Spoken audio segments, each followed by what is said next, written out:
Welcome back to my channel మా ఇంటి అమ్మ భోజనం. సబ్స్క్రైబ్ చేసుకోండి. ఈరోజు మనం హెల్తీ బ్రేక్ఫాస్ట్ ఎలా చేయాలో చూద్దాం. కాకరకాయ కర్రీ, జొన్న రొట్టె. ముందుగా దీనికి కావాల్సిన పదార్థాలు: కాకరకాయలను ఇలా ఒలిచి నీట్గా కడిగి పెట్టుకోవాలి. ఉప్పు, కారం, పసుపు, ధనియాల పొడి, కొబ్బరి పొడి, సన్నగా తరుక్కున్న పచ్చిమిర్చి, ఆనియన్స్, టమాటాలు. ఆనియన్స్ కొద్దిగా ఎక్కువ వేసుకుంటే మనకి చేదు ఉండదు.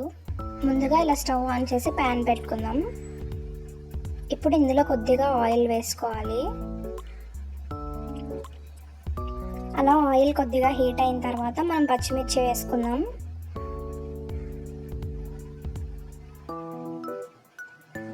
పచ్చిమిర్చి కొద్దిగా వేగిన తర్వాత ఉప్పు,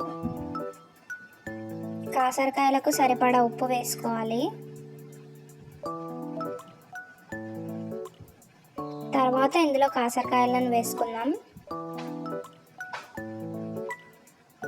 చేదు అని తినకుండా ఉన్న వాళ్ళు కూడా ఇది మంచిగా తింటారు.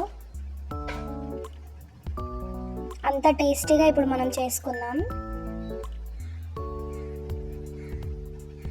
ఇప్పుడు సన్నగా తరుక్కున్న ఆనియన్స్,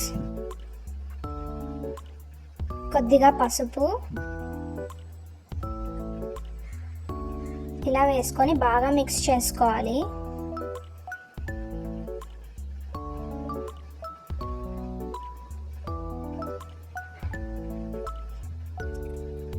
ఇలా మిక్స్ చేసుకొని ఉడికిన తర్వాత ఇప్పుడు కొద్దిగా కొబ్బరి పొడి, ధనియాల పొడి, కారం,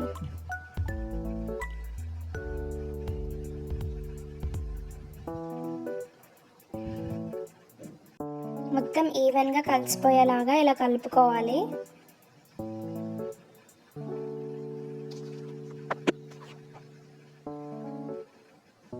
ఇప్పుడు మనం మూత మూసేసుకుందాం. కాకరకాయలు బాగా ఉడికిపోవాలి. చేదు మొత్తం పోయే వరకు ఇలా మూత మూసి ఉడికించుకోవాలి. ఇప్పుడు కొద్దిగా టమాటా ఇలా మధ్యలో వేసుకొని మళ్ళీ మూత వేసుకోవాలి. టమాటాస్ బాగా మగ్గిపోవాలి. అంతవరకు మూత ఇలా మూసే ఉంచుకోవాలి. ఒక 5 minutes తర్వాత తీసేస్తే ఇప్పుడు టమాటాలు మనకు బాగా మగ్గిపోయాయి కదా. ఇప్పుడు మనం మొత్తం కలిపేసుకుందాం.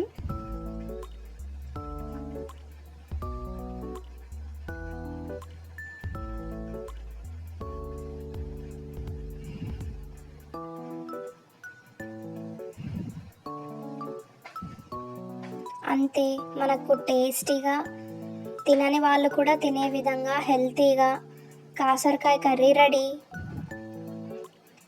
ఇది వైట్ రైస్లోకి, జొన్న రొట్టెలోకి, చపాతీలోకి చాలా బాగుంటుంది.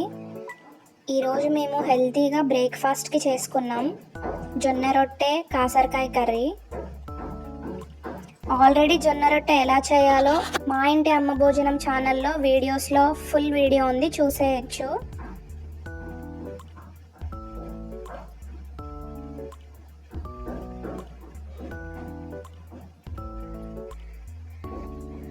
ఇలా చేస్తే పిల్లలు కూడా బాగా తింటారు. అంతే, హెల్తీ బ్రేక్ఫాస్ట్ రెడీ.